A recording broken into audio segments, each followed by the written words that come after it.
Zalimin en ağlası, dünyanın baş belası, insanlık yüz karası, mel'un devlet İsrail, mel'un devlet İsrail, bebekler katil. İsrail katil, İsrail katil, İsrail. Pisliklerin başı kahrolası İsrail. لقد كان لكم في رسول الله أسوة حسنة لمن كان. Defalar getirdiniz. Değerli kardeşlerim, malumunuz 2 yıldır konuşuyoruz. 2 yıldır sadece konuştuk ve 2 yılı tamamladık. 3 gün sonra 3. yılına girilecek Gazze katliamı halen şu saatlerde dahi devam etmekte. 2 yıldır sadece konuşuyoruz. Ve artık söz tükendi. Kelimeler tükendi. Artık hiçbir kelime kifayet etmiyor Gazze'de yaşanılan zulmü anlatmaya. Artık hiçbir şey anlatmıyor. O yüzden size Gazze'de yaşanan katliamı anlatmayacağım. Hareket ettirmeyen, Gazze'nin kurtuluşu için askerlerini seferber ettirmeyen sorumlusu İslam ülkelerinin liderleri değil mi? Ve İslam ülkelerinin liderlerine sesleniyorum. 2 yıl boyunca konuştunuz, sadece konuştunuz, kınadınız ve sadece kınadınız. Hem de en güçlü bir şekilde kınadınız, sert şekilde kınadınız, lanetlediniz. Ne değişti? Ve İsrail açıklama yaptı. Yapılan her kınama bizim için birer teşekkür mahiyetindedir dedi. Artık söz bitmiştir. Artık kelimeler bitmiştir. Artık açıklamalar, temenniler bitmiştir. Bundan sonra başta ülkemiz olmak üzere bütün İslam ülkelerinin liderlerine sesleniyorum. Lütfen harekete geçin. Şu diplomatik söylemlerinizi, diplomatik ilişkilerinizi, diplomatik nezaket anlayışınızı bir tarafa bırakın. Ve Gazze'nin yanında durun. Mazlumların yanında dimdik durun. Ve artık konuşmayın, eyleme geçin. Artık masaya yumruğunuzun vakti gelmiştir. Bundan sonrası icraattır. Bundan sonrası fiiliyattır. Lütfen artık konuşmayın. Ülkemizin Cumhurbaşkanı Sayın Recep Tayyip Erdoğan'a sesleniyorum. Bunca Müslümanın oyunu aldınız. Bunca Müslümanın taleplerine de kulak vermek zorundasınız. Bu kadar Müslüman şu anında toplanan ve şu an burada bu sesleri dinleyen Müslümanlar, siz Gazze benim, Kudüs benim kırmızı çizgimdir dediniz diye size oy verdi. Ve Gazze'deki anneler, çocuklar, babalar sırf siz Gazze benim kırmızı çizgimdir dediniz diye sizi Cumhurbaşkanı yapabilmek adına gece namazlarına kalktılar. Geceler boyu size dua ettiler.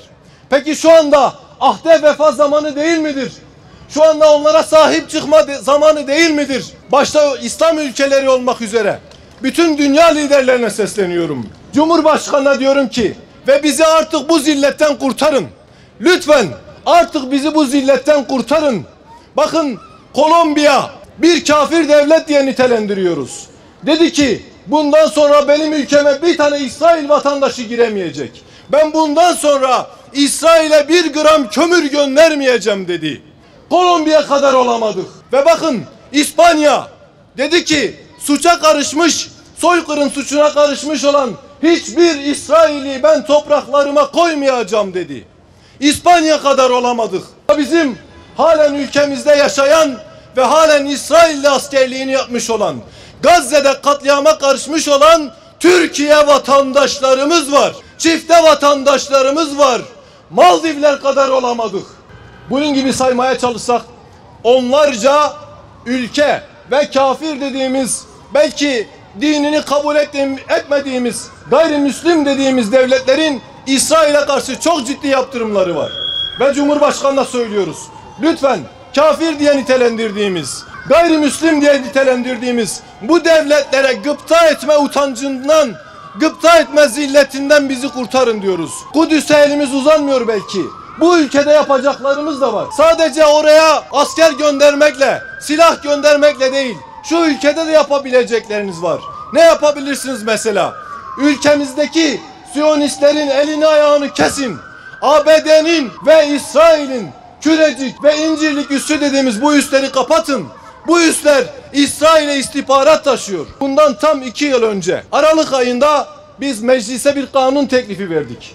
Dedik ki ülkemizde çifte vatandaş olan Siyonizmin askerlerini deport edin. Dedik ki onların vatandaşlıklarını iptal edin. Bunu da mı yapamıyorsunuz? Bu kadar mı acizsiniz? Kendi elimizdeki, kendi içimizdeki İsrail vatandaşlarını kovamayacak kadar mı aciziz? Maldivler gibi, Kolombiya gibi yapamayacak mıyız Allah için? Halklarına Siyonizm ve emperyalizmden kurtuluşun tek yolunun direnmek olduğunu kanıtladı. Siyonist ve emperyalist kuşatmadan diplomasiyle, siyasetle, uzlaşıyla, işbirliğiyle kurtulmak mümkün değildir. İsrail ve Amerika ancak ve ancak güçten anlar. Onlar en sadık işbirlikçilerini bile saldırmaktan, suikast düzenlemekten, darbe yapmaktan çekinmezler. Onların şerefi, izzeti, haysiyeti, insanlığı olmadığı gibi kendi koydukları kurallara da uymazlar. Birlikçi rejimler ve liderler anlamasa da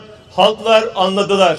Onlar Siyonist ve emperyalist çetenin kanlı kuşatmasını kırmak için devletleri ve liderleri beklemekten vazgeçtiler. Direnişten aldıkları ilhamla, kararlılıkla yola çıktılar. Kararlılığın filosu Sumut, yeryüzünün dört bir yanında yüz milyonlarca insanın yaptığı eylemler gibi Siyonizme, emperyalizme ve onun tüm işbirlikçi ikiyüzlülerine isyanın sembolü oldu. İsyan ettik Sumut'la, soykırıma ve onun emperyalist desteğine isyan, tüm işbirliklerine, ülkemizin İsrail'le sürdürdüğü tüm siyasi, ekonomik, askeri ve kültürel ilişkilerine, devam eden kanlı ticarete, Siyonist lojistiğe açık olan limanlara, İsrail'i koruyan üslere, soykırıma katılan çifte vatandaşların cezalandırılmamasına, bu ülke topraklarından Siyonist katillere akan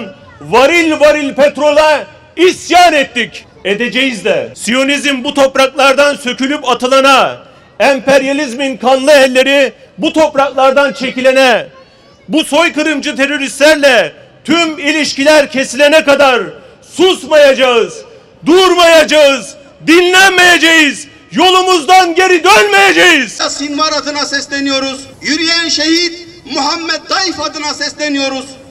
Şeyh Çocuk Davut attığı her bir taş Calut'a atılan taş eyle Rabbim.